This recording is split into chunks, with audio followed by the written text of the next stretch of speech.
Zoom. So glad everybody is here. Now we're doing the recording. Great. Okay. So we are not going to have our meeting in October. It will be live at the library. It will be the novel 1984 by George Orwell, but we won't be having a Zoom, okay, in October. We will pick it up again in November. And in November, we've got Lucy by the Sea by Elizabeth Strout. And in December, we've got The Sweetness of Water by Nathan Harris. And I think we've got that whole thing sent out to you ahead of time, but we will see to it that we do. From Allie will take care of that, I'm sure. We'll have marketing take care of that. And she's giving us a thumbs up, so I know we're good. By the way, Allie, why don't you introduce yourself to everybody? Oh, yeah, sure. Hi, my name's also Allie, and I'm the arts coordinator at the David Posnack JCC. So I'm helping to bring in fine arts programming and support our arts committee in enriching the cultural programming. Great. Well, we're so glad you're on board and you're with us. That's great. Great. So today's book is The Hate You Give by Angie Thomas. And I want to go ahead and tell you a little bit about Angie because you're going to see how her biography really plays such a large part in what she writes. She was born on September 20th, 1988 in Jackson, Mississippi. She herself was subject to multiple instances of gun violence as a young girl. In fact, she says that she grew up near the home of the assassinated civil rights activist Medgar Evans. Her mother always claimed that she actually heard the gunshot that killed him. And then when she herself was 6, she witnessed a shootout. And so she had this very unique background. And what's interesting is that when she was an adolescent, she really was into becoming a rapper. That's what she wanted. I guess it's really not that surprising because being a rapper is somebody who's really into words and poetry and lyrics. And that, of course, is how she, at that time, that's how she was really showing her skill. And then later she became a writer. She actually went to college and got a Bachelor of Fine Arts. And she became the first Black teenager to graduate from her creative writing course. Her initial intention was to write fantasy, middle school books for middle school kids, but fantasy novels. And she started to think about kinds of things she was writing. And her college professor said to her, you know, you've had such unique experiences. You really should think about writing for people that don't have a voice. You can give them that voice. And so she started to think about The Hate You Give. It started as a short story. And at the same time she was thinking about this, she started to hear about the shooting of Oscar Grant on the news. And it was compounded by the deaths of Trayvon Martin, Tamir Rice, Michael Brown, Sandra Bland. All of these tragedies were major influences in this story. In addition, as you know from reading the book, she was very influenced by the musician Tupac Shakur. He was an inspiration for her writing. She says what's really amazing about his rap is that he's able to get a wide range of emotions from people that are listening to his music. And she wanted that same range of emotions from her writing. She says, I wanted to make people laugh at times. I wanted to make them cry at times. I want people to be influenced by my writing. And so she was also influenced, if you remember from this story, she's explains The Hate You Give was inspired by Tupac's, his tattoo said Thug Life, which was supposedly an acronym for The Hate You Give Little Infants, F's Everybody. Thomas understands that to mean that what society gives to their youth, what we feed into youth, has a way of coming back and affecting us all. In an interview with the Daily Telegraph, Thomas says that she wants to show truth. She wants to break down stereotypes. She never intended for this to be only an issue book. She wanted to take something that was in fact political, but to make it personal. And this story, as I say, became published in 2017. It was adapted in 2018 into a film by the same title. Did any of you see the film, by the way? By the way, they're showing it at, I'm sorry to interrupt you, they're showing it at the library on Monday, October 9th at 12:30. Right. Yeah, thank you for reminding me. That's right. And of course, the movie is quite good. People that have seen it have really enjoyed it. So that was in 2017. Also by 2018, the book was removed from shelves in various states, from schools in Texas, from schools in South Carolina. And it was the beginning of people starting to look at books and say, perhaps this isn't what we want our kids to read. And so that was the beginning in 2018. In 2019, she came up with the book On the Come Up. And in 2021, she wrote what is considered a prequel to this book. It tells the story of Star's father, Maverick Carter. In 2021, she wrote a young adult novel called Blackout. And in 2023, she came out with another book called Nick Blake and the Remarkables. And that book also is for young adults. Okay? So just to refresh your memories, let me give you a brief summary of the story. It starts, of course, we see Star Carter is her name. She's 16 years old. She goes to a party. There's gunshots that shatter the music, and she flees the party with her old, very dear friend from childhood. His name is Khalil. And shortly thereafter, their car is pulled over, and what happens next really crystallizes the Black Lives Matter movement and indeed the whole debate about race in America. The unarmed Khalil is murdered. We are told that he was shot at point blank range by the man that Star refers to from this moment on as Officer 115. And she's the only witness to this crime, and it's really a lot for this 16-year-old to bear. So what we see with Star is she has a relatively stable home life. If you remember the mother, right? The mother is a nurse. Remember that? The father owns a grocery store. We're going to talk about the parents, of course, in greater detail. And she has a white boyfriend by the name of Chris. And she goes to a school. She's not in her local school, in her community. She lives in Garden Heights, which very often is referred to as a ghetto. That happens to be her community. But she goes to school as she goes to this private school with white friends, white boyfriend. And it's funny because the guy that she's dating, this guy, Chris, what she really likes about him is he knows all the lyrics to The Fresh Prince of Bel-Air. Do you remember that TV show? She also has another character. Her uncle is Uncle Carlos. He's a cop. And he is acting like a father figure to her for many years while her father was in prison years before. And it's always been a point of tension between the two men, with Uncle Carlos and the father, because Uncle Carlos had been a second father during this time when her father was in prison. So what we're going to see in here is that when she was 12 years old, Star's parents instructed her not only on sex education, but what was the other education? What else did they do? What to do when a policeman stops you. That's And exactly. how to deal with anybody. Yeah. White. Rules. What are the rules? What were the rules? You don't talk back. You Don't keep your talk hands- back. You keep your hands down.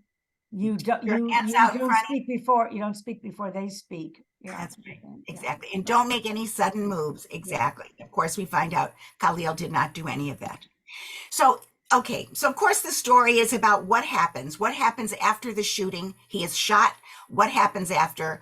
And the impact that makes on the community, the white community, the Black community, and of course on Star herself. So let me begin by asking you, how did you guys feel after reading the book? I have a quick question, Lynda. Yeah. I don't know if you know the answer. I didn't know that the author had an experience with a shooting. And I'm wondering if anywhere she says that, Star had some really vivid reactions to, her friend, and then Khalil's killing. Both her friend and Khalil were killed by guns, and traumatic dreams, etc. Was any of this her feelings, like semi-autobiographical, that she drew from that? Do you know? She talks about the fact that she herself, fortunately, never experienced this kind of personal pain. Okay. And I see we've got one more person joining us. Ethel, welcome. Can you hear us? Ethel? Okay, she must not have her audio on, or she's muted. So she herself didn't experience this, but obviously she has seen it in her community, but she hasn't experienced that pain. Interestingly enough, she did grow up in poverty. Her mother lost her job. So that's what she talks about in one of the other books that she writes. But in this book, obviously, she's been close enough to it that she has seen this reaction, but not as personal as some of the other things. Do you think that, do you think this should be a banned book? Why do you think it is a banned book? Language, because it touches on everything. I mean, sex, drugs, death, a whole bunch. Yeah. For I a also- young kid, what age do they, when do they put it out that a young person could grab this? Middle school, young adult. Mhm. It's a lot I to also- swallow. I mean, Well, I don't think it should be a banned book for But- any but of those reasons, but I that's the also reason, think, yeah. I also think it's probably banned because of anti-policeman sentiment. Okay, The people that challenge this book are Yeah. saying that in fact it promotes distrust of the police. And that's a major, Okay. major thing. Do you think that the author did a good job in terms of being honest in her writing? Is this not, does it feel authentic to you? we don't live Yes. in that community. Yeah, I mean, we don't live in that community. Yeah. So we don't really know. We don't really know. But from your gut, do you feel like it was authentic? Yeah.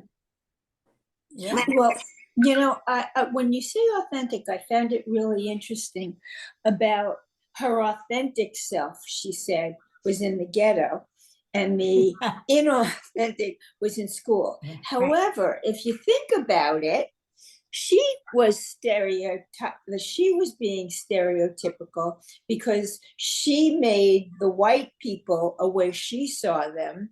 And that was a stereotype. Not every white person is like that. And the same thing in the Black community. We only got to see the thugs. yes. Her father took the rap for somebody. He Right. wasn't, the typical criminal. Right. Her uncle wasn't the typical criminal. Her mother, she was educated, but we didn't get to explore, those kinds of things. So we got to see the truth through her eyes. I don't think she intended us ever to think that she was lying to us. No. I felt that the author really did go out of her way, in a way, just for the very reasons you're talking about. I felt she did go out of her way to make us feel authentic. And the reason for that is she gives the descriptions of Garden Heights, where they live, right? This impoverished community. She talks about the white school. She talks about that. She gives us a balance on that. She talks about the white policeman, who's a bad apple, we find out, right? So she talks about him. But at the same time, she's also talking about Black on Black crime. She talks about the Black drive-by shootings, right? She's not like Right. whitewashing any of that. She's talking about that. She's talking about Natasha, this little 10-year-old that was killed literally in the arms of Star, just because they were playing in the water of a busted fire hydrant. So you see that as well. And the idea of Uncle Carlos being being a Black cop working with all the white cops. So she really is trying to give us a very good balance. And I think And what happened to Uncle Carlos? Exactly. So why would you say that this is an important read for Black girls and also for white girls? Why? Why is it an important book? Well, why for Black girls first? Step up and speak out if something like that happens in your community. Yep. Type of thing. I For don't know. sure. They're not just it's easy to hold back. The other thing I thought is they picture these gangs destroying areas. So, I mean, she didn't whitewash any of that stuff. It was She Black didn't. on Black. Absolutely. Thanks for bringing that out. Absolutely. She really explains gangs and how they are how they are despised in the community as well. Yeah. Exactly. There's Yeah. a lot of fear that goes on for standing up. In the Holocaust Center, we teach being a bystander and an upstander. And it's really hard sometimes, in current, when we have classes come in and we say you have to be an upstander. Bullying is Mhm. part of being an upstander. And if you can't stand up to it, you have Right. to tell somebody, a teacher, a parent. And that's what that's about. It's really hard. Yes. Really hard. And that's the beauty of this story. It's really teaching that to Black kids and to white girls as And well. to white. I kids. feel one of the things she said, the reason she wrote this, and she wanted it for Black teenage women and girls as well, and that was because she wants them to see themselves in a book. Think about all the Okay. books we read growing up. It was all about white teenage girls. And these kids never really had books that really talked about themselves. And here they can see that. And one of the, in the foreword, The actress Amanda Stenberg writes, when you live in a world whose structure is dependent on your invisibility, there is radical power in being given a mirror. This book gifts us with a mirror to see Black girl realness. So it's important for them, but it's also important for white girls. Because why? Why do we want white girls to read this kind of a book? To see the other side. I mean, yeah. you know, do you remember when there weren't any dolls of color or any dolls of any differentiation? And then all of a sudden it became an issue. None of us thought of that. I mean, I never gave it a thought. We were young, but think about that. They didn't get to see anybody who looked like them. But They they didn't did. see women on TV. They didn't see a lot of women athletes, teachers, nothing. Yeah. And we never noticed that, but they did. Right. They right. felt that lack. What I think is interesting in this story is Star's family, because she comes from a very stable family. What do we know about the mother? What do we know about her? Well, first of all, she's a nurse, which means what? She's an education. An educated person. She's What else caring. do we know about the mother? She got pregnant at 19. So she had an interesting background, right? She had an interesting background. She was a wild girl. And she got pregnant early, right? Okay. What else do we know about her? But she is Her mother kicked her out. Her mother kicked her out. Right. And we see how she really changed. Isn't she strict too? Or isn't she strict? She's strict. She's a very good mother. She's a very caring, loving mother. And the other thing about her is that she's a little bit of a philosopher. I love a lot of the things that she teaches Star, right? One of the things I thought was amazing about the mother is how she forgave the father. Now, why did she have to forgive Maverick, the father? Taking the blame and being away for 3 years. Took the blame. Because he was imprisoned, but also the other thing that he did was, remember, his one indiscretion with Aisha. Okay, remember he has the affair with Aisha, and Seven. With the she loves him. As a result, Seven is born. The child is born. Yeah. So what's interesting about the mother is she teaches her daughter something really wonderful. She says, listen, people make mistakes, and you have to decide if their mistakes are bigger than your love for them. I love that, right? And so she forgives her husband. She says, because the good outweighed the bad. And later we're going to see that Star really takes that advice to heart and makes decisions appropriately for that reason. So the mother gives wonderful advice. I love the fact that the mother, at one point, they're going to see the pastor at the funeral, at Khalil's funeral.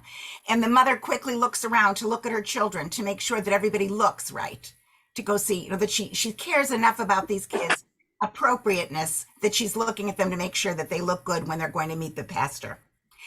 Then we've got Star's father, Maverick. Now, Maverick, he also started out with difficulties. When we meet him in the very beginning of the story, he's a very loving, dedicated, devoted father and husband, right, to Star. But then we find out about his past. What do we know about his past? His father, they're all into drugs and everything. And his father was in prison. He never really knew his father. And he was also to follow his father's footsteps, doing everything. And then he wanted out. Yeah. He wanted out. And that's how he was in prison. It got out of the king, whatever it is. I didn't realize that. Is there really a hold on these gangs that once you're committed there, you have to do or die type of thing? You can't get out. You're a snitch. You could become a snitch. Tell what they do, where they hide everything, and who's in it. You know, I think one of the successes of this book is that she has educated all of us on a lot of things, because there's a lot of stuff we didn't know. And she's really giving us a whole other point of view. And we really didn't know about the gangs and the hold that they have on them. So this child becomes, let me just hang this up. Okay. He becomes King Lord. The father became King Lord when he was 12 years old. He was the head of the whole gang. And of course, the only way he gets out is why, Lynda, as you're saying, he ends up what? How does he get out of the gang, the father? Goes to jail. He took the route. He took the rap. Right. Exactly. He took the rap, and that's the only way that he got out. Sad. Yeah. And it shows you the difficulties of these gangs. And we're going to see that many times over again. I want to talk also about Uncle Carlos. Just trying to. You know what's interesting though? All Yeah. the main characters, men and women, all came, except, what Star and her family came from single mother homes. They didn't have the father image. Exactly. So what you really are seeing in this, and again, I think this goes to the authenticity part. We see Star comes from a stable family, but all of the other characters that we're meeting in this, it's really a rough family situation, right? We're going to Uncle see Carlos had a stable, he and his Uncle wife. Carlos is offering that. Exactly, because he's part of that stable family. But what we're seeing with the others is a tremendous effect that drugs have in that community, how damaging, how damning it is in that community, what it does to these families. And we'll talk about that as we go on. Yeah. So we have Uncle Carlos. What do we know about Uncle Carlos? Well, first of all, he's a He police. moved away. He got away from the Garden Heights. Yeah. He got away. He took his family out of Garden Heights, but he continued to work in Garden Heights Yes. because he wanted to better the community, but he didn't want to risk his own family's safety. And he's trying to convince Maverick, you've got to do the same thing. You want to work in the community, have your grocery store in the community, but take your family out. And he doesn't. The only thing that Maverick finally does is he allows the children to get scholarship and go to the private school outside of the community. So we see Uncle Carlos, in a way, he was an interesting character because he's sort of a mirror of Star.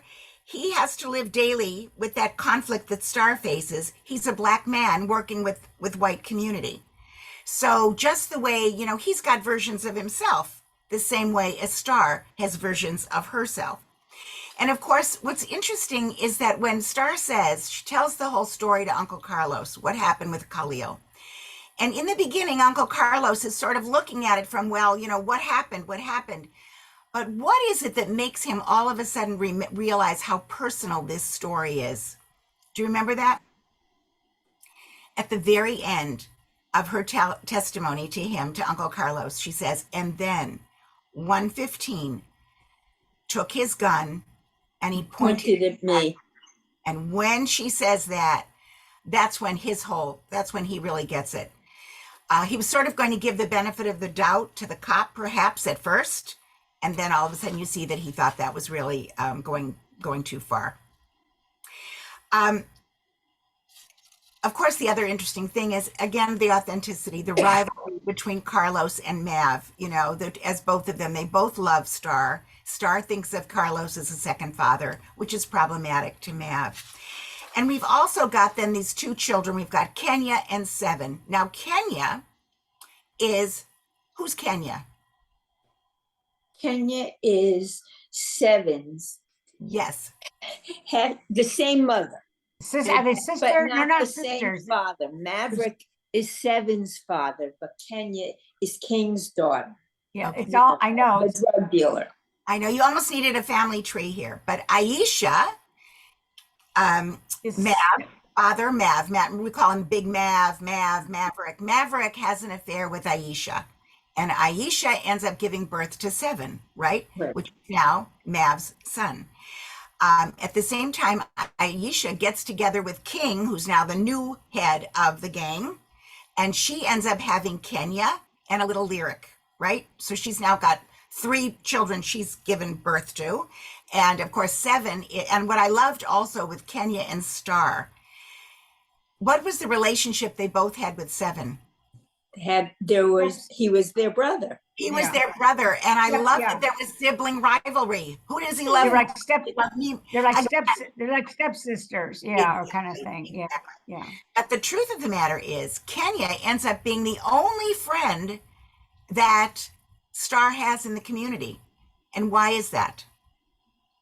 Doesn't fit into the community much She anymore. doesn't fit in because she's got those 2 versions of herself, and she doesn't go to school with those kids. She doesn't really feel comfortable at their parties. And so what we see is that Kenya is her friend, and yet Kenya is a very important piece in her own community, a very important player, and she goes to all the parties, and she's the only one that Kenya hangs out with when they're in Garden Heights. Now, Seven also, by the way, I want to mention about him. He is a great kid. Seven, if you remember, is only trying all the time to protect his mother, Aisha, and his sisters from being beaten, domestically abused, should we say, by King. And so he's a very big protector of them. He's willing to turn down college so that he can protect his siblings. He wants to stay home. And he's the first one in the family to actually be getting a high school diploma. And you see how proud Maverick is at the end of the story. Maverick says, you know, I'm so proud of you. You got this diploma. You're the first in the family. You know, a lot of brothers from our community, they don't even make it to age 18. And if they do, they're so messed up by the time they get there. So he's so proud of Seven. A lot of credit has to be given to Lisa, you know, a Maverick's wife. I mean, she unconditionally loved that boy. That boy. She loved him. She disciplined him. And at that point when Stephen was talking about that, he's happy that his friends think Lisa is his mother. Yeah, he's Out really of it. proud. And he's very embarrassed that he has to deal with the other mother, with Aisha. Exactly. Right. And Aisha, of course, has become she's a prostitute. She is putting up with whatever she's putting up with King. And again, she's a drug addict. She's a drug addict. Exactly. So we're seeing a whole family structure over there as well, in contrast to that which Star has. So tell me more about Star. What do we know about her? In what way is she universal kind of a kid, typical 16-year-old kid? She's not typical. No? I don't feel she is. She lives two different lives between when she goes to the white school, the language, and she holds herself back. And then she has a different language instead of mannerisms when she goes into the Black community. And, you know, to play both parts, I think that's hard. Very hard, very hard. Yeah, for a young teenager. And it definitely, and we see later on with this whole thing with Khalil, all of these emotions, all of this conflict becomes so much more heightened, even as it is. So we know that she lives in this house with her family, stable family. Her father has on the wall, they've got a picture of Black Jesus hanging, and right next to him is Malcolm X with a shotgun. And the father believes in both Black Jesus and also the Black Panthers 10-point program. So she's growing up in a family that's also very politically and actively, you know, a lot of their conversation is about activism as well. And militant. And militant, absolutely. She sees that in her father. Exactly. She knows that's what she's growing up with. But in many ways, she's a typical 16-year-old. She loves her music. She loves her sneakers, right? She loves that rap music. And she gets embarrassed when her parents embarrass her when they're around. So many ways typical. But of course, as we say, as Darlene, you're bringing out, those two sides of herself is so painful, right? All of a sudden, what was funny though, is she says in her white school, she's cool because she's Black. She's a great dancer because she's Black. But in the Black community, she's not such a great dancer. And the other thing, of course, is that she has to earn being cool. And they only know her as Mav's daughter. They really don't know her. She's got these friends in the white school, Haley and Maya. What do we know about that? Well, Maya is Chinese or Japanese. I'm not sure. Yeah. And Haley is white, blonde hair, blue eyes, and a stuck-up snob. And the three of them used to be together. And then all of a sudden, Maya, not as quickly as Star, sees Haley as being racist.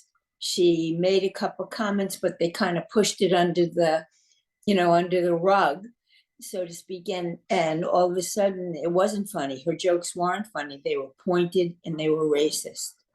And that was when we were talking about before, about does the good outweigh the bad? And that was Star's journey that she didn't want to lose her as a friend. It was like the Three Musketeers. And that was her journey about Haley, about keeping her in her life or not. And in a way, Haley was a representative to me of people that say racist things and don't even realize it. And that's really what I think the author is really trying to get at. At one point, she says to Maya, so tell me, it's Thanksgiving. Are you guys going to eat cat? Because she's Asian. And Maya says nothing to her. The girls say nothing. At one point, they're playing basketball, and she says, Haley says to Star, oh, go after it, hustle, pretend it's a fried chicken, hustle like you would after that. She doesn't even realize what she's saying. And at that point, I think it's at that point that Star finally responds and says, you know what, you just said something really racist. And she says, are you calling me a racist? And she says, no. You can make a racist comment without necessarily being racist.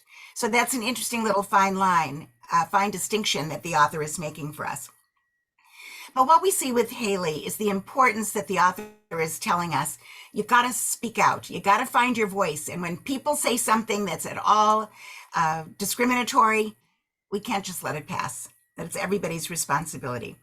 And of course, she never admits to anyone in her white school what?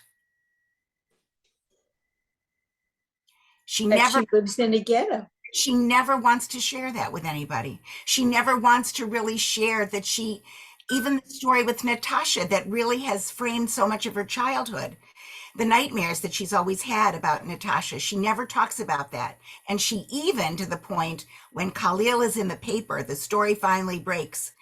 Her friends say, by the way, is this the Khalil you grew up with? And she denies that. She has to keep things separate. And why does she keep it separate? Why? She doesn't want her lives to cross. She's a 16-year-old girl, right? She's so afraid if the life crosses, if they all of a sudden find out that she won't be appreciated, she won't be accepted. And she doesn't want them to find out. And she doesn't share anything with Chris as well. So in the end, of course, she ends up in a fight with Haley. And of course, as we talked about, she finally realizes at the end that Haley, the bad outweighs the good, and she lets her go. What's very interesting is that one of the things that Haley says, by the way, is not an uncommon statement. When Haley finds out what happened to Khalil, she says, you know, he was probably going to end up dead anyways. The cop probably did everyone a favor. One less drug dealer. And you see what a terrible comment that she makes. And of course, it's so painful for Star to hear. And again, I think that the author really wants us to see that this kid was so much more than a drug dealer. And it's something that Haley never had any idea of and no appreciation of. And certainly, even though he was a drug dealer, even if it was true, what did that have to do with him being unarmed and shot? That's really what they're getting at. Lynda, do you remember, or anybody, remember the book, The Gilded Years? Gilded Years, it's a book, a historical fiction about before Vassar and any of the Seven Sisters accepted Black females or Black students. This one woman got into Vassar. She was very light-skinned. Her brother was very dark-skinned. She went to Vassar under the guise that she was white. All her friends thought she was white. She was brilliant. She was accepted into this circle of friends, just like Star. Her brother, however, wasn't able to pass, and her parents wanted her to pass, where the brother had to be Black. They were having lunch one day, and this is what sticks to me when we're talking about this. She said, do you know how hard it is that I have to pass as white and what I have to do? And he says to her, do you know how hard it is to be Black every day? Yeah. And just think about it. It's a great book, by the way. Just think about it. And that's the problem with Star. She's not really, that she likes the white world, even though she's criticizing it. She likes getting a good education. She likes being in the good school. And she's scared now, all of a sudden, of being in the ghetto. She likes being at her uncle's house, and now she likes being at this new house. Well, I think what, by the way, I'm reminded now of The Personal Librarian. It was very much similar. Absolutely. Yeah, that we read that together.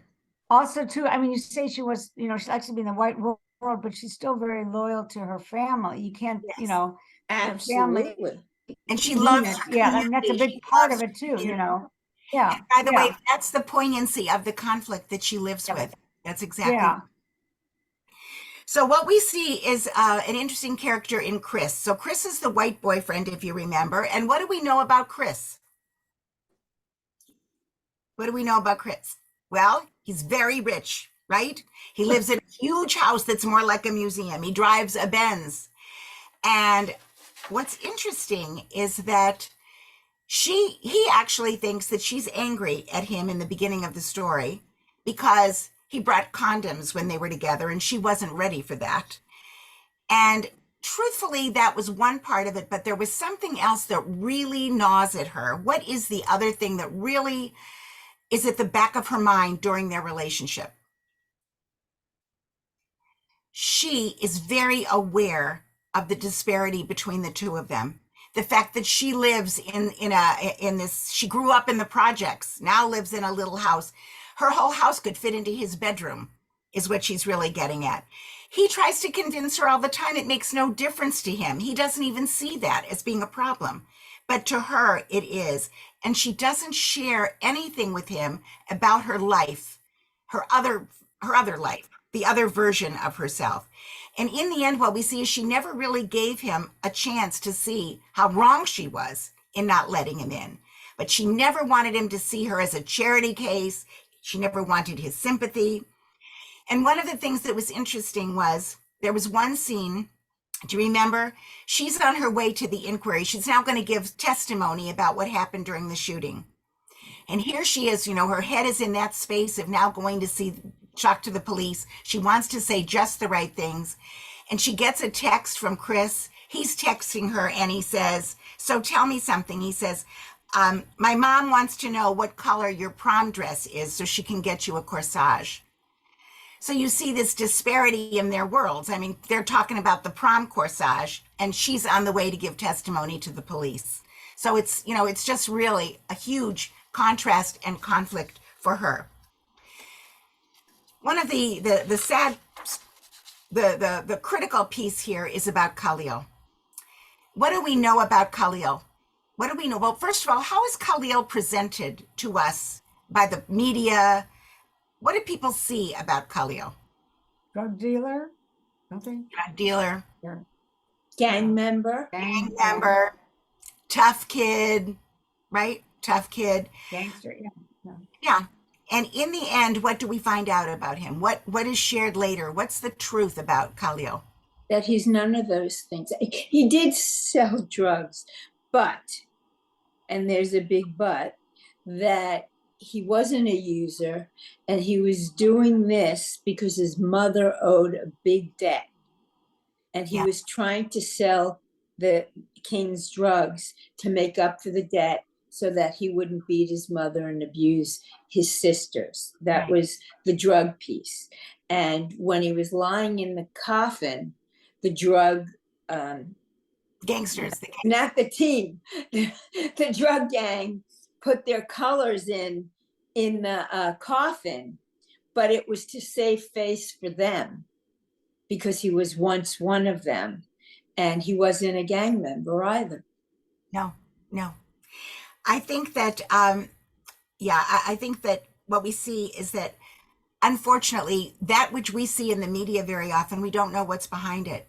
Khalil had a certain sweetness to him, which she describes when she talks about the fact that he cared about his grandmother who had cancer. And here's another piece she's saying in here. She's telling us so much about the community. The grandmother, they were dependent on her money, what the grandmother made at her job. And what was her job? She worked in a hospital. And the grandmother gets sick, comes down, has chemo, is too weak to lug around the huge garbage bins as part of her job as a janitor. And so what does the hospital do? The irony of it, she's so sick, the hospital fires her. So they lose that income. So what we're seeing here is about healthcare. And has bills from the hospital. And bills from the hospital. Yeah. So she's making such a statement about what goes on in the community. This whole thing about healthcare, this whole thing about the bills that keep piling up. And the kids, at one point he says, I had to choose between keeping the lights on and buying food. Yes. Yeah. And he realized working at minimum wage for Mav wasn't going to do it. He needed additional money, and he goes ahead and he starts selling drugs. Excuse me, Lynda, but that's going on now. People with drug prices, medicine drug prices, they're saying people are doing without their insulin because they have to put food on the table. We're going through all these things. Well, that's why this book absolutely is a very, it's very descriptive. Timely. And unfortunately, so timely right now. Yeah. What were the differences, by the way, in when she gives her testimony to the police? And of course, we know in the end, he's not indicted. The officer is not arrested. What were the differences in what actually happened according to Starr versus what was told and what was accepted by law enforcement? Well, to begin, in the beginning, Starr tells us the story that they were pulled over for no reason. There was no reason given. He was pulled out, asked for ID registration, tells him to they pat him down, turn up nothing. They say, don't move. Khalil does move. He moves his door when he's told not to move, and he opens the driver door because he wants to say to her, he says, "You okay, Starr?" And with this, he's shot 3 times. When Starr runs to the other side of the car and sees that he's gone, 115 yells at her, points the gun, the same gun at her that he just killed the other boy with. And she realizes that he had actually opened the car door to check on her. And what she also realizes is that he had reached down to get his hairbrush. Remember that? To get his hairbrush, which had a black handle, similar to that of a gun. And of course, when this happens, she's immediately thinking of Natasha, and she's going through this whole experience. Now, what's interesting is that later on the media, on the television, the officer's father comes on and he tells his son's side of the story. And do you remember how that went? Yeah, a sob story. He feared for his life. He saw a gun. This was obviously, without saying it, a black man and a white policeman. And there's been so much, told about brutality against white cops. And he was concerned, and they were conspiring, both of them. And if you noticed, she mentioned that the gun was pointed at her until somebody else came. That's right. So what you see is that he really is just engendering all this sympathy. Even Haley, who sees it, Haley says, I feel so bad for the cop. His life is ruined. Really, I feel bad for him. In fact, they never even said, well, your taillight is out. They never gave a reason. When he said, why are you pulling me over? He didn't give a reason. But I think what's really important, Lynda, is what you're just bringing out. And he says, all of a sudden, he says the policeman, he pulled him over, and he says they were speeding. Well, they weren't speeding. He said, and the kids started cursing at him. They weren't cursing at him. And then he says, my son got scared when they started to look at each other like they were going to team up and do something. So right away, you see this, what the cop is thinking. And then the father says, my son's back was actually to the kid. And he heard the kid say, I'm going to show your ass today. And actually, what Khalil was saying to Starr is, are you okay? Are you okay? And when he turned around, he thought he saw Khalil reach for a gun. And in fact, it was the hairbrush. Father says his son's life is ruined. He's been threatened, and he's been attacked by fellow officers, meaning Uncle Carlos. There were so many, at first when it said what he heard, are you okay? I'm going to shoot your ass today. In a way, could you say like maybe he misheard, except that there were too many other lies in the story, right? So you see where this was, this is what we see on the media. So we're seeing this side of the story, and that's what's so difficult. And even when she's giving her testimony, they're changing her words. She says he started to get out of the car, and the policeman says, or she says he was forced out of the car, and the policeman says, "Well, you don't mean forced. He was getting out because he was hesitant." She says, "He wasn't hesitant. They pulled him out. They pulled him out." I And felt that was very descriptive because I was able to feel like I was in the car right. and knew what was going to happen and felt the fear. And the other piece of it that was very descriptive was when she says, at first they started to offer all kinds of sugary sympathy and all of that. And then all of a sudden she realizes, here's the next line. So do you know if he sold narcotics? And she realizes, what does that have to do with anything? It has nothing to do with it. And so actually, even her mother says, as she's listening to this, she says, listen, this is not investigating. This is justifying. And they realize right then and there what's going to end up happening. And of course, the problem is, what does this do to Star? She is so affected by the shooting. She is so worried, number one, that she's going to be, criticized by her own community, the Black community, criticized by the white community. And most of all, she's scared of the cops. Are they going to come after her? She's the witness. She's bearing. Right. So she really is sort of in this conflicted situation. So she's wanting to remain anonymous. Finally, she steps forward. And why? What makes her step forward? Her father. Her father. How so?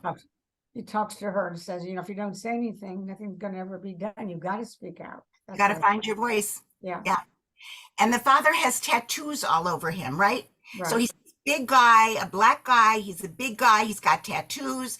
And I think one of the tattoos says something about some things are worth dying for. And he says to her, you got to speak out. You've got to speak out. And so in the end, she does. And her friend Kenya also says to her, you're the one, Seven would be the first person to defend you. You've got to absolutely step forward. And so she does. And how does she do that? Well, she's got the support of Miss Ofra, who actually is that woman for Just Us, for justice, right? Mm-hmm. How does she do it at the end? What ends up happening? Remember that at the scene at the end? She finally realizes the indictment does not happen. And she's so frustrated. She feels she wants to do something. And she actually understands the whole need to riot, which is a whole perspective that this author gives us about rioting. And so her voice did not do it. Her voice telling the story did not do it. What's the way? What will make the impression? How do you actually change things? So here she had wanted anonymity, but in the end, very powerfully, she actually goes in the midst of the riots. And not only does she find her voice, but she uses the megaphone. Remember that? She gets to a megaphone. And in this huge voice, she is able to tell her story. And at that point, she's actually allowing Chris and all of the white community that she goes to school with to see that other part of her. And of course, at the end, what we see that she's able to merge her two worlds. How much more comfortable it must have been for her that Chris can now come to the birthday party for Seven, that Maya can come to the birthday party for Seven, that she can merge her worlds together. And it was, excuse me, it was really something about Chris. He was a popular guy. Yes. He was an athlete. He was a popular guy. And I'm sure people, and she led you to believe that she felt that people were saying, what's he doing with her? And he had the ability to say, I don't care what anybody else says. I see you for you. And then he made her feel like you didn't have enough confidence in me to trust me and tell me what was going on in your life. They could have gotten through a lot of other things. That's but right. It takes a lot. It takes a lot To be in that situation in both worlds. Exactly. A white dating a Black girl in the white world and a white dating a Black girl in the Black world. Yeah. And Chris really, once she finally tells him the story, when they are together in the car at prom, if you remember, he cold shoulders her because the first he hears about any of this is when, in fact, there's a TV interview, right, where she Right. gets on Right. TV. And he is so offended that she has not shared that whole side of her life with him. And in fact, he's in it 100% once she does. And I think that he's a very strong character. And I think he also is representative of the whole idea that if we can understand what it's like for life for other people, we can buy into it a little bit more and we can help resolve a lot of issues, which is what Chris actually does with her in the end. I want to move on to this other part, which I think is about King and Devonte and the black on black crime. I think that's a very significant part of the story too. So we see about police brutality, and what we can come up with is hopefully there's just, I mean, there are bad apples, and the impact of the media not telling the whole story. The media that as the father is talking about the policeman, his son, the camera is showing the most negative parts of that community of Garden Heights. Doesn't show their nice little house. Doesn't show their the nice barber shop and the grocery store. In fact, it's showing those rundown parts of the community. So it's really not giving us a full image. I think what's important about King and Devonte, why do you think the author wants us to have a very full story about that as well? Because he wants to get, because he's going to be beaten and wants to get out. I don't know. Yeah, no, And that's he has exactly to go somewhere to get out. He doesn't know where to go. exactly. So he is Yeah. representative of these kids that literally have nowhere to go, and they are also frightened. And they're Yeah. frightened to try to even get out. And you see that with Devonte. And you see King, who's going to control these kids, Yeah. and the whole power of gangs. And I think, unfortunately, what we see is that so many of the kids in the community are enmeshed in that. I think one of the takeaways from this story, by the way, is at one point, Star's father is talking to her, and he's explaining to her about the hate you give. And the daddy, Mav, is saying about thug life. He says to his daughter, "So what do you think is the hate that they're feeding little infants today?" And Star answers, "Racism." And he says, think about Khalil. He was a drug dealer, as so many people are in our neighborhood, drug dealers. Why? Because of lack of opportunities. This is the message I think she wants us to see. Lack of opportunities. Corporate America doesn't bring jobs into the community. They don't hire blacks, even when there's a high school diploma. And of course, the problem is that most kids aren't getting their high school diploma. And even if they do, the schools are not preparing them well enough. And that's why Mav sent the kids to Williamson, to the private school. And he explains to his daughter, he says, we know that the drugs come from somewhere. Lots of people are becoming very rich, and they are destroying our community. And he explains, Khalil's mother, Brenda, thought she needed drugs to survive. Khalil thought he needed to sell the drugs to make the money for all of them to survive. Brenda can't get a job unless she's clean. She can't pay for rehab. She can't get a job. When the Khalils in the community get arrested, the father says, when they get arrested for selling drugs, they spend most of their life in prison, which he says is another $1 million industry. Or they have a really hard time getting a real job, and they probably end up selling drugs again. That's the hate they're giving us, a system designed against us. That's thug life. I thought that was a really important piece that the author wants us to see.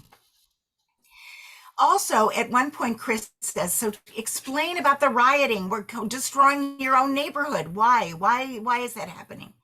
So what's the answer here? Why are there riots? I think control. I think control, but it's so, I think it might have been Star to say they're destroying our own, even though they wrote the sign black owned, And they thought that that would protect them, because why damage us? You know, we're the ones who were damaged. Why damage us? I mean, they just went wild. They couldn't be controlled or contained. But And I don't know why. So what she wants us to see is that there is so much anger and so much frustration, and it just pours out. And the question is, how, since her voice, her testimony, her honest testimony did not work, what will work? Right. What will cause change? It's got to be louder voices, right? Even her megaphone, you know, using that megaphone, nothing changes. And they hope that, I guess, with rioting, that it's somehow going to enact some change. And obviously it's so painful. And it's really it. So when the riots first begin, very first begin, the author shows us a very contrasting scene. In the very beginning, when she first gives her testimony, before the last set of riots, she and her family are sitting over pot roast and potatoes, and in this very idyllic domestic time, all of a sudden there's gunshots through the window. And all of a sudden, this family has to get down on the floor. They're sitting on the floor watching their big screen TV, watching the riots that are starting. And you see where there's this terrible conflict between this peaceful family trying to have a normal life and what happens with the rioting. And the father says, Big Mav looks at it and he goes, "Oh my God, I hope they're not going to hit our store." And then he says, "But you know what? I understand it. I dread it, but I understand it if they do." Because he understands the desperation at that point. A very poignant scene, by the way, very poignant. Let me refresh your memory. Mr. Lewis is talking with her father, and she's there, and they're talking about, they're standing on the corner together, and a police car drives in, right? Drives up. The policeman jumps out, and he says to Mr. Lewis, "Hey, is this guy harassing you?" And Star says, "I realized how my father looks to the policeman. He's got tattoos all over his arms and his neck and everything. He's got tattoos, and he's a large guy, and Mr. Lewis is a smaller guy. And she realizes her father is wearing baggy jeans, and he's got his baseball cap on backwards." And what does the policeman do after he asks for ID and he pats him down, and when he realizes who this is, what does he do? The policeman. Do you remember that? Very poignant. He goes ahead and he says, the cop says, first of all, Mav says, "Okay, listen, you've got my ID. I'm just going back into the store, and it's my store right here." And the policeman goes ahead and says to him, "Get down on the ground." And the cop puts his knee on his back and searches him, pats him down 3 times again, finds nothing, tells him to get up. And the other cop says, "I'm keeping my eye on you, boy. Remember that." These were 2 men standing on the corner talking, and the police pulled up and did this. Star says the worst part was that her father hated, was that she and her brothers had to witness the cops denigrating him. Now, this is, by the way, a very important line, I think. Daddy once told her, quote, "There's a rage passed down to every Black man from his ancestors, born the moment they couldn't stop the slave masters from hurting their families. Daddy also said there's nothing more dangerous than when that rage is activated." You know, do you remember President Obama talking about this when they were talking about how every mother tells their Black child exactly what Maverick said Right. about, you know, don't talk back, etc. And then he once described an incident. He said when he walks down the street, just like any other guy with his sweatshirt and jeans, and he's walking by That's a right. car, immediately the women will push down their buttons in their car. And, Yeah. you know, that's the president of the United States. It's so He sad. gets it. He gets it. Yeah, it's very, very sad. And what we see at the end of this story is that Star herself wants to join the protests. She joins the protests, and she sees, she says in the bullhorn, she's saying, his life mattered. His life mattered. That's what she wants people to see. What's interesting about the ending, though, is about King and what King does.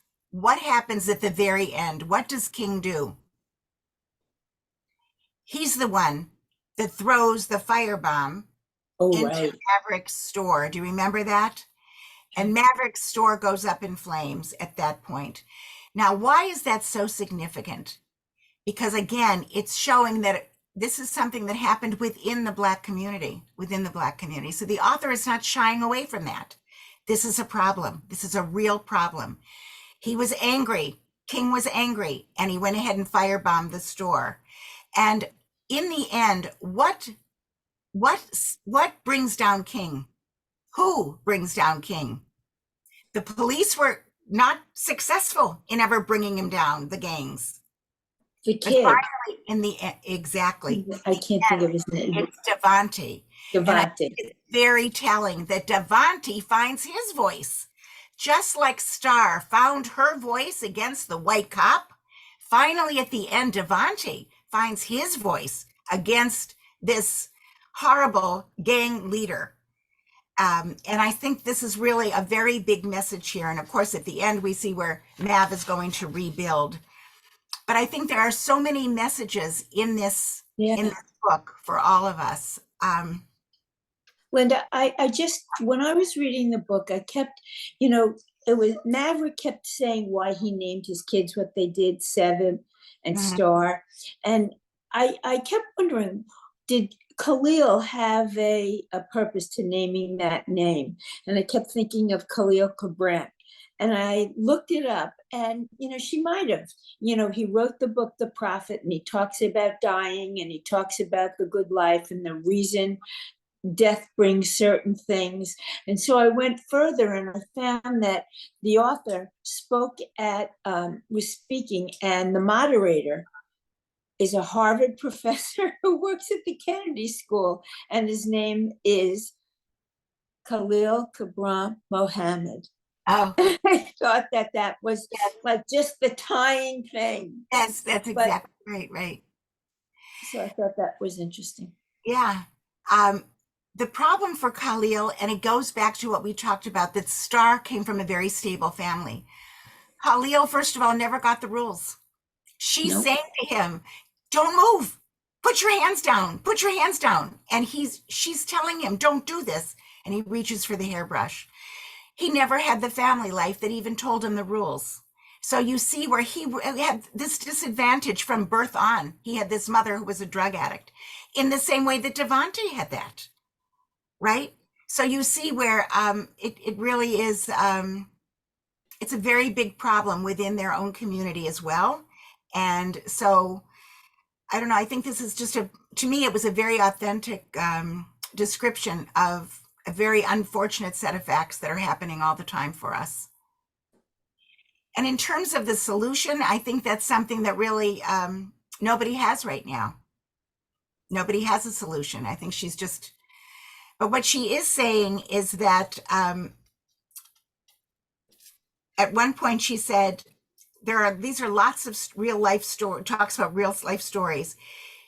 They think that things will change because there will always be someone ready to fight. People are realizing that shouting and marching and demanding, and they're not forgetting. She says that now about people, about activism, that people are not forgetting. And so there have to be solutions to this situation. But I think she really creates a tremendous amount of education for the rest of us that are reading the book, and a tremendous amount of empathy as well. Any other thoughts? Can you discuss a little more? I know we've all said it during this conversation about how much of this is still going on today. And, a lot of our politicians are banning these books just for that reason. I'm sorry I missed the library discussion about banned books. Can you fill us in a little on what was said? Sure. Thank you. So what's very interesting about the banned book situation is that I thought that it was only in the schools. But in the schools, they say that it's the school districts themselves can have their own rules about banning books, but there's also a list of books that came down from the state, in our state, about books that are not appropriate for kids. So I thought that that was all it was that people about books in schools. Turns out our librarian was saying that there's also books that are considered banned or should be banned in terms of the public libraries. And he gave all kinds of statistics and all of that. But the bottom line is our Broward County Library is interesting. What they're doing is they're taking books off shelves, but they're making a whole separate area about for banned books. You know, it's really a very scary thing about the idea of banning books. And a lot of the titles that he showed of books that are being banned are classics that we all read in school. They were not only recommended reading, they were mandated reading in our high school education. A lot of the books that are being banned are written by authors that are Nobel Prize winning authors. And he gave lists of all of that. So it's really a very strange and sad set of facts. And he gave a very thorough description of all of that. But unfortunately, so many of the books do fall into that. And of course, many of them have to do with gender, political, racial, just what you would think. Those are the books that are. But they're just the type of book that our youth today should be reading. They're going through all these things, and it would be very nice if they could read and relate, because it's happening. You know, Catcher in the Rye is a perfect example. Exactly. I mean, so many of our youth today are. To me, Catcher in the Rye is even more appropriate today than it was. Exactly. That's what I'm saying. So many children are in those kinds of situations. I know. And wait till you read 1984, the next selection. Yeah, you'll see. It's amazing. These are such interesting books, and they are in many cases. In 1984, it's actually a warning kind of thing. You know, I think it's really an interesting book. We'll talk a little bit about that at the library. But so I want to invite you to come to the library, by the way. Dar, if you can make it, that would be great. Lynda, if you can make it. Judy, certainly you as well. Yeah, no, it's. You make a reservation? No, you just have to come. Just come. Yeah. So, yeah, but it was interesting about the banned books. I really did think it was just the kids that they were worried about, but they actually are talking about the public libraries as well. But it's just the opposite. That's what our youth today should be reading. Right. Yeah. And kids are so confused in many cases with sex and gender issues. What's the date of the library for a lot of kids? Dar? What's the date for that one? And 1984 or whatever that At was. the library. Should write my calendar. Okay. As long as you're talking about that. Sure. October. The library, I 17th or believe, something? I think it's October 31st. I need to check on that because it's usually the third Tuesday of the month. Oh. I had to change it because we'll still be in Israel at that time. So okay. I think it was the 31st. And you know what? I don't have my calendar right here. Yeah, okay, it's okay. And then what book did you say was November and December? I didn't catch it. November is called Lucy by the Sea by Elizabeth Strout. Oh, I read that. Uh-huh. Good. And December is The Sweetness of Water by Nathan Harris. Okay, thank you. Okay, so we've got a really nice lineup coming up, and we're just getting that all together. One of the things I wanted to talk about was there were a couple quotes in this book that I thought were powerful to leave with. By the way, there was humor in the book. Did you catch that? When they talk about the cultural difference, do you eat macaroni and cheese as a main dish, as a side dish? Do you use, crumbs on it? Yeah. There are cultural differences. And I love the way at the end, I forget if it was Devante and, or I think it was Devante and Chris who become really good friends. And Devante calls him Bieber, so there was a lot of friendly kind of, that kind of thing. So I think it was really important. By the way, the whole idea of music playing such a big role in their life. That was so cute. And I don't know, maybe that is very typical, not only in that community, but when she says, I don't know how to answer him, I guess I'll just Beyonce him. You know, where they would yeah. know each other the Yeah. music, right? Yeah. Okay, so one of them that I really liked, well, we talked about one where she says, it's important to know that people make mistakes and you have to decide if their mistakes are bigger than your love for them. That was the first one. And she says, being brave doesn't necessarily mean you're not scared. It means Yeah. even though you're Yeah. scared, you continue on, you go on. And I thought that was good. Then the next one is when racist things are said, it's a problem. We let people say stuff and they say it so much that it becomes okay to them and normal for us. What's the point of having a voice if you're going to be silent in those moments you shouldn't be? So I think that's really, those are some very important takeaways. Any other thoughts that we didn't cover? There was so much in the book. There were so many different layers to it. I think she did a remarkable job, the author. What book did you say was about Maverick? I think that was called Concrete Rose. Let me go back and look at my notes. I think that was the one. Yes, it's Concrete Rose, published in 2021. It's a prequel to The Hate You Give. It was released January 12th, 2021 in the US and the UK, and the book tells the story of Star's father, Maverick Carter. It was a New York Times and IndieBound bestseller, and Kirkus Reviews named it one of the best young adult novels of 2021. I'm wondering why they named them young adult. And if they weren't called young adult, would they have been banned? Because Looking they're banning children's book, young Yes, adult. yes, but I also think that looking at the list of books that have been Banned. banned from the library, I'm guessing that this would be on that Oh, list. YA. Yeah. Right.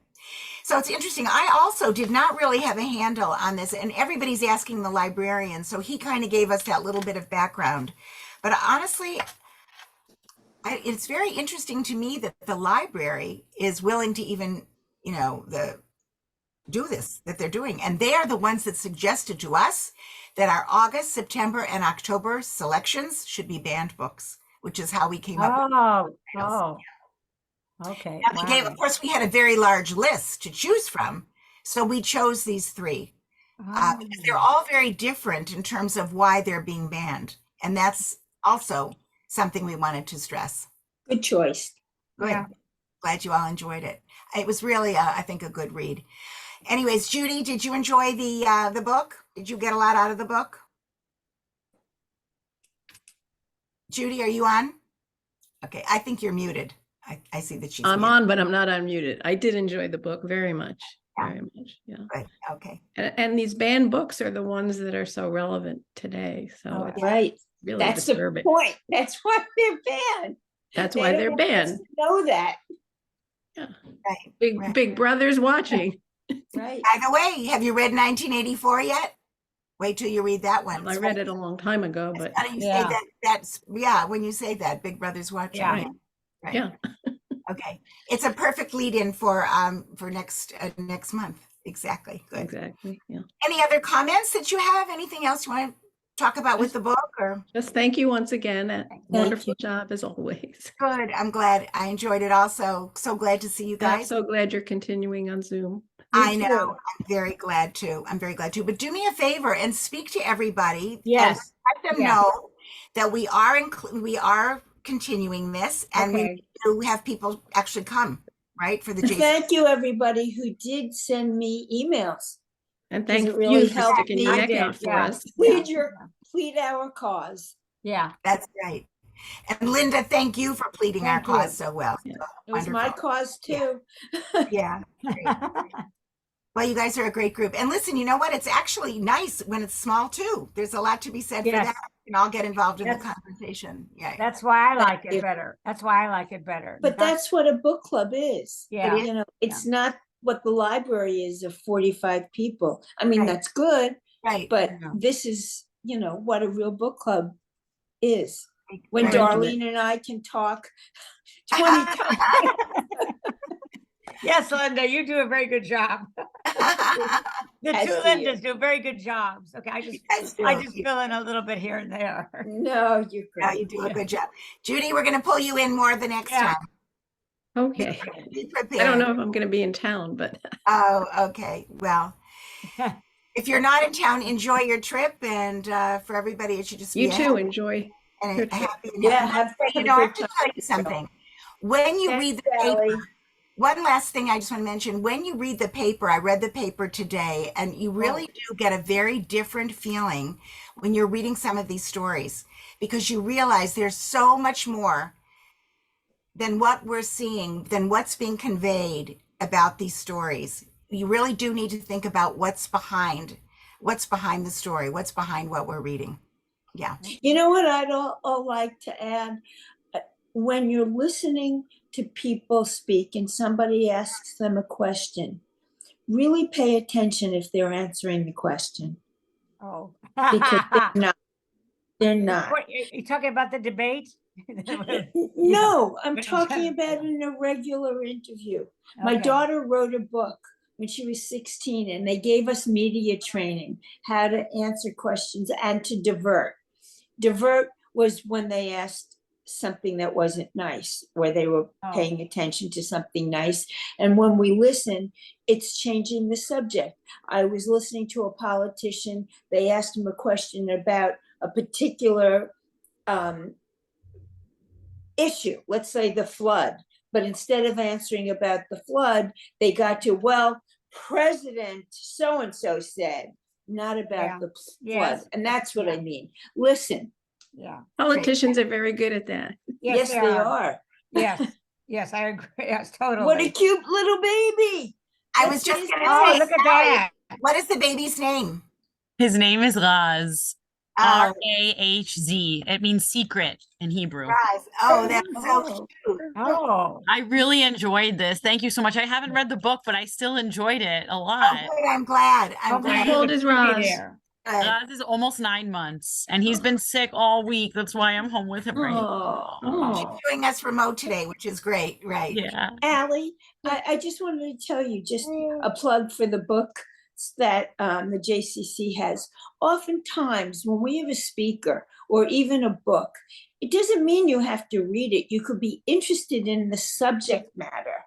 And, when people tell me, oh, I didn't read the book, or, I don't know about this subject, that's the point of learning. And hearing a speaker and then saying, oh, I might read the book, or I'll never read the book, but I'm glad I heard it.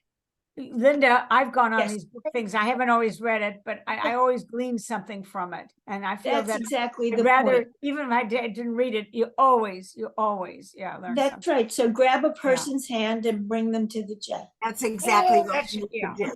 Good. Yeah.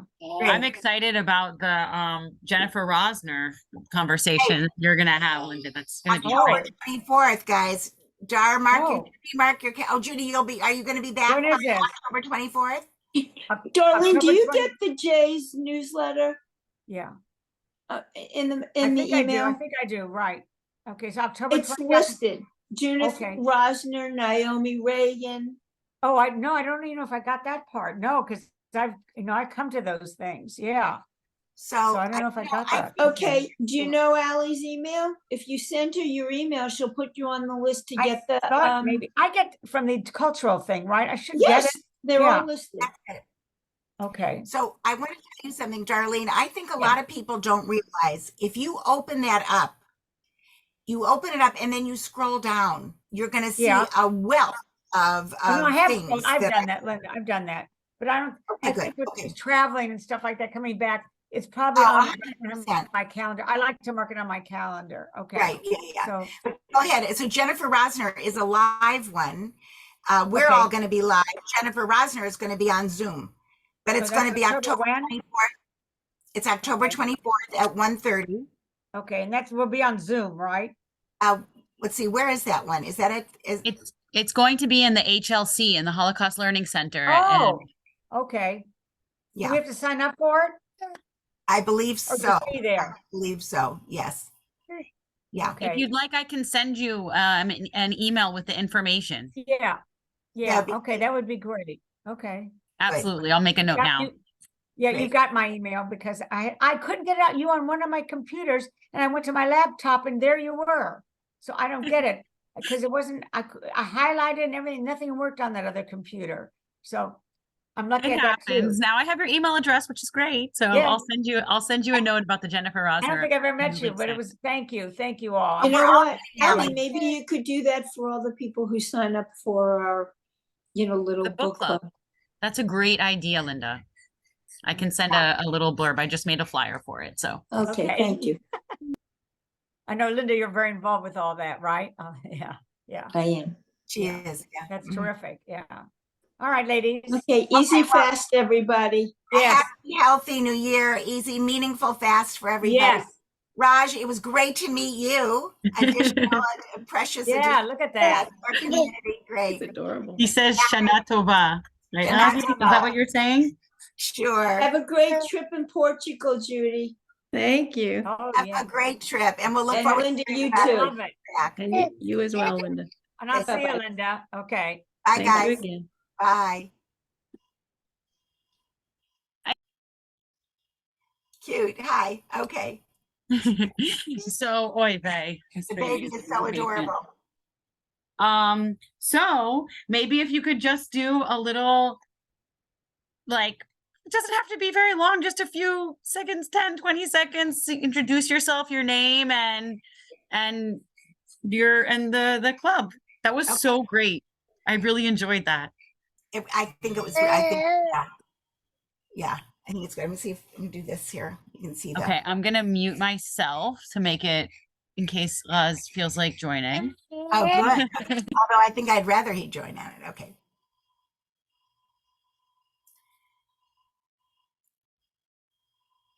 Hi, I'm Lynda Levin, and I'd like to invite you all to join our book club at the JCC. We have a wonderful book club. I've been leading it now for a number of years, and I've been doing book reviewing and book discussion facilitating for many years. And my background is that of an English teacher years ago, and then, of course, adult education, and then moving on and, of course, doing book reviews here in the community in Dade, in Broward County. And now it's my joy to be doing it at our library, our Sterling Road Library, as well as here at the JCC. So I want to invite you all to join us, and I think you will really enjoy it. It's a great group.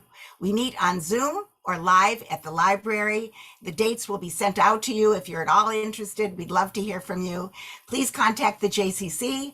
And again, we look forward to seeing you at one of our book clubs.